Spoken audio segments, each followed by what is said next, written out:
Take an oath by Allah, forgive me if these words are a bit harsh, but I tell you now, and this is my own personal opinion, wallahi, even our love for the deen, even our love for the Sahaba is a love of dunya.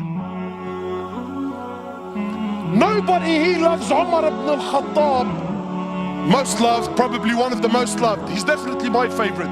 Nobody here loves Umar ibn al-Khattab because he had permanent marks on his cheeks from crying out of fear of Allah. Nakas. We love Umar ibn al-Khattab because when his name was mentioned, the kuffar used to shake in their knees. No one loves Umar ibn al-Khattab because he had permanent marks on his shoulders. Why? Because he was servicing the community in the late hours of the night when everyone was asleep and wasn't watching. You don't love Umar for that. You love Umar because he was a man, brother. When he rocked up, cause everyone buckled. The Prophet of Allah who we claim we love. Because I'm sure you're thinking in your mind, wallah brother, may Allah reward you, very nice khutbah, very emotional, very touching, because you don't understand what this person did to me is unforgivable. And I repeat, there is absolutely no scenario. I don't care if he shot your mother, he shot your father, he raped your child. I don't care what scenario you could possibly throw at me. Forgiveness is the key. The Prophet of Allah for 13 years in Mecca, live this with me, 13 years in Mecca, prosecuted, harmed, sworn at, spat at, had dust thrown in his face. They killed his companions. For what? For what? What crime did he do? What crime did he do?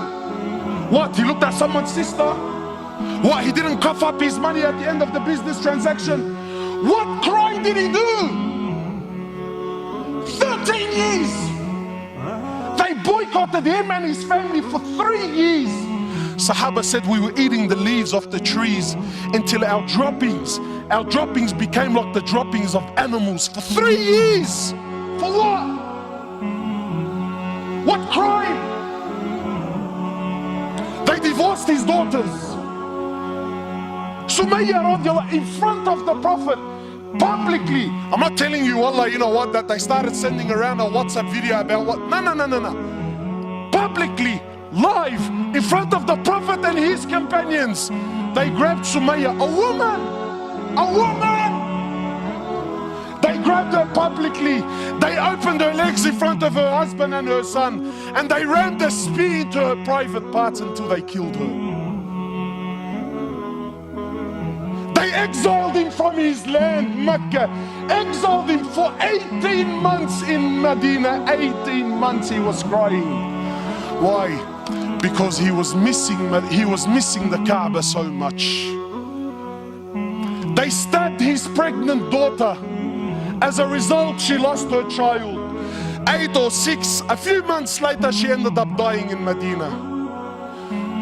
He buried every one of his children while he was alive, except for Fatima. In Uhud, you know, it's one thing to go to war and kill. That's fine, he killed the man. In Uhud, they massacred the dead. His uncle Hamza, they cut his nose off, they cut his ears off, they ripped his liver out. Hind took a bite from his liver and spat it on the floor.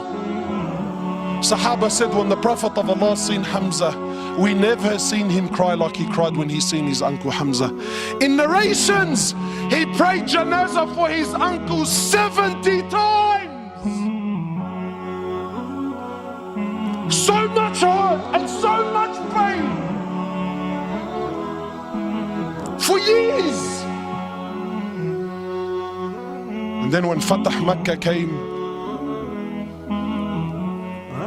and now he comes back victorious with an army of 10,000 companions, an army the which Arabia never seen in their lives. Men who at the drop of a word were happy to give their lives just to see him smile. He enters into the Haram of Mecca, 10,000 soldiers surrounding, and those people that harmed him for years and years and years, not Muslims. And I'm asking you to forgive your Muslim brother. God forbid I should ask you to forgive kafar. I'll be labeled on the payroll, scholar for $1. Wallahi, you mop the floor with me. So I'm not even gonna dare to go down that road. God forbid we should follow the sunnah of Rasulullah sallallahu alaihi wasallam. No way, brother. He enters into the haram, 10,000 soldiers surrounding the haram. Those people that harmed him for years and years. Where are they gonna go now, bro? Talk about the tables turning, huh? So he looks at them. He says to them, and what do you think I will do with you today? What do you think I will do today? They said, you're an honorable, generous person, the son of an honorable, generous person. The Prophet of Allah turns around and says to the kuffar, اذهبوا فأنتم الطلقاء. Go, every single one of you are free, I forgive you.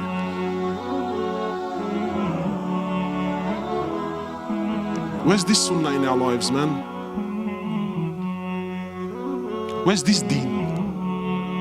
أقول قولي هذا استغفر الله.